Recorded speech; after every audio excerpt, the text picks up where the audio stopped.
You know that saying, what benefit does it do a man if he gains the world but loses his soul? St. Ignatius asked St. Francis Xavier that question right here in Goa, India. These guys were best friends. They lived here in India for some time. St. Francis Xavier is buried across the street at the Bom Jesus Basilica, and I think once every 10 years they take him out and he goes on a little parade. So yeah, cool story, interesting stuff, and I'm loving Goa. There's a lot more to see, so we're gonna go check everything else out.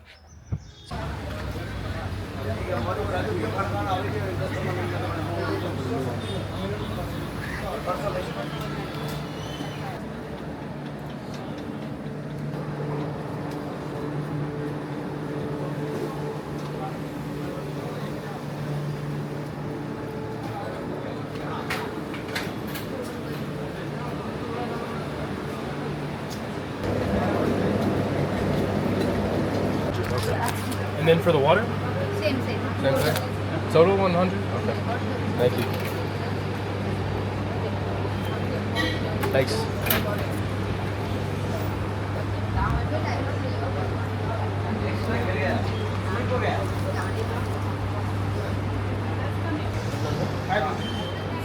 Not broke.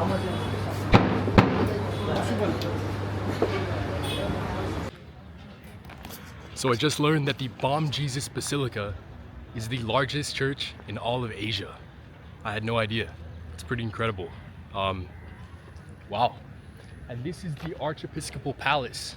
And given the size of this palace compared with the Basilica, it's pretty close. I would say the Basilica is definitely bigger, but this has to be the biggest Episcopal church in all of Asia. There's just no way it's not. So yeah, it's pretty interesting.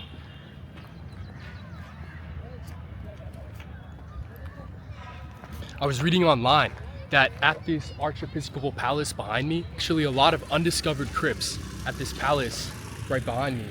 And yeah, each year they basically find a new crypt. They don't know whose body it is.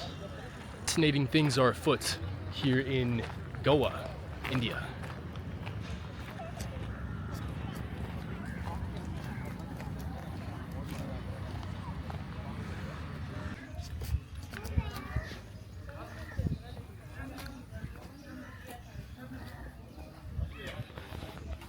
The Bom Jesus Basilica is the largest church in all of India.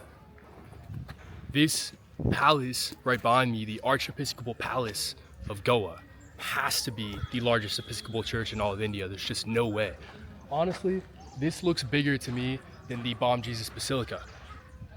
Yeah, little fun fact about this place, the Archiepiscopal Palace here in Goa. You find new crypts here all the time.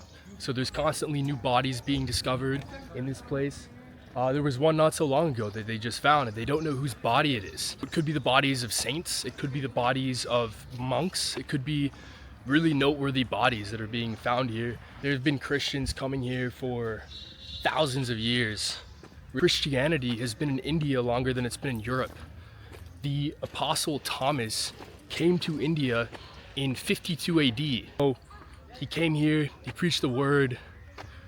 We've got these beautiful churches behind me, which were built 1,500 years later by the Portuguese. Christianity was here.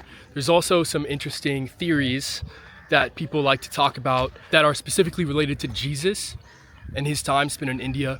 That's a lot to unpack, but it's definitely something that I'm going to explore in future videos. St. Thomas was most definitely here. It wasn't until the Council of Nicaea, I think in the 300s or 400s AD, where they decided to take out the Gospel of Thomas,